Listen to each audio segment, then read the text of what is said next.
Hello बच्चों, कैसे हो आप सब। आई होप आप सब अच्छे होंगे।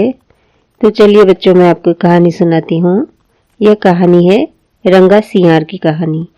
एक बार भोजन की तलाश में घूमता हुआ एक सियार नगरीय क्षेत्र में आ गया। नगर के कुत्तों ने जैसे ही उसे देखा तो अपने स्वभाव के कारण उस पर भौंकने लगे और उसे दौड़ा दिया। जान बचाने के लिए भागता हुआ वह सियार एक रंगरेज के घर में घुस गया। वहां कपड़े रंगने के लिए रंगरेज ने एक बड़े से बर्तन में नीला रंग घोल कर रखा हुआ था। हड़बड़ी में वह सियार उसी बर्तन में जा गिरा और जब वह निकला तो वह पूरा नीला हो चुका था। कुत्तों के भय से उस समय वह बर्तन से निकलकर वहीं रंगरेज के घर में एक कोने में दुबका रहा और जब रात हो गई तो छिपता छिपाता कुत्तों की नजर बचाकर वापस अपने वन प्रदेश में आ गया।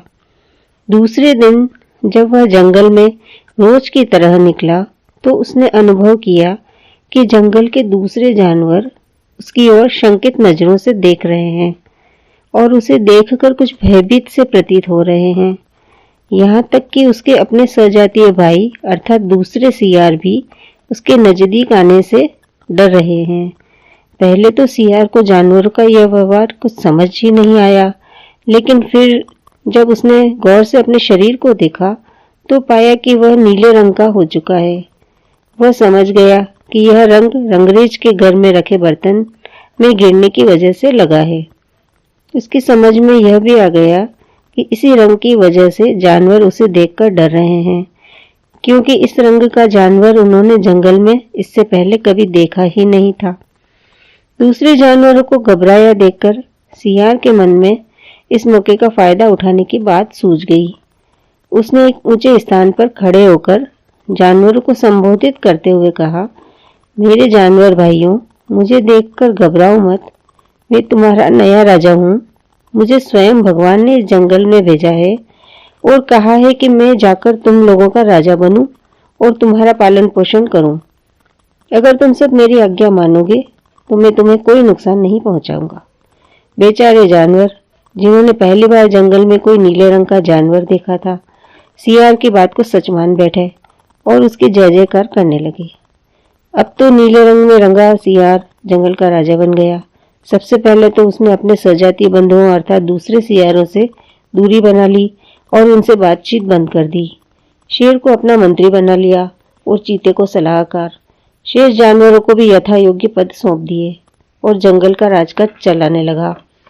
सभी जानवर उसकी आज्ञा का पालन करते और उसके आगे सिर झुकाते। उसे भोजन खोजने की जरूरत नहीं रही, बल्कि दूसरे जानवर उसके लिए खुद भोजन का प्रबंध करके ले आते। कुल मिलाकर सियार की जिंदगी मौज में कटने लगी। एक रात की बात है। चांदनी खिली हुई थी, मंद मंद हवा चल रही थी, मौसम बड़ा ही सुहाना था। राजा सियार अपने खास खास मंत्रियों और दरबारियों के साथ बैठा हुआ था। तभी अचानक जंगल से सियारों के हुआ हुआ करके चिल्लाने की आवाजें आनी शुरू हो गई, जैसा कि सियार चांदनी रातों में अक्सर किया करते हैं। अब राजा सियार था तो आखिर सियार ही। उसके कानों में जब दूसरे सियारों की आवाजें पड़ी तो उससे रहा ही नहीं गया और मस्ती में उसने भी अपना मुंह ऊपर की ओर उठाया और अपने स्वभाव के अनुसार चिल्लाना शुरू कर दिया। अपने राजा को सियार की तरह चिल्लाता देखकर उसके साथ बैठे मंत्रिमंडल के सदस्य शेर, चीते, भालू जैसे जानवर चौंक उठे। अरे यह तो सियार है, कहीं से अपना रंग बदल कर आ गया है। ये पिद्दी सा जानवर हम जैसे खतरनाक जानवरों का राजा बनकर बैठ गया है। उन्होंने आपस में एक दूसरे से कहा।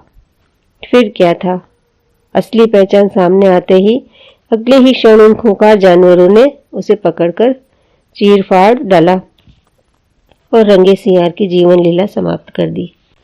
इस कहानी से यह शिक्षा मिलती है कि वास्तविक शक्ति से परिचित होते हुए भी अधिक शक्तिशाली होने का जो ढोंग करता है, उसकी दुर्गति एक दिन राजा सियार जैसी ही होती है।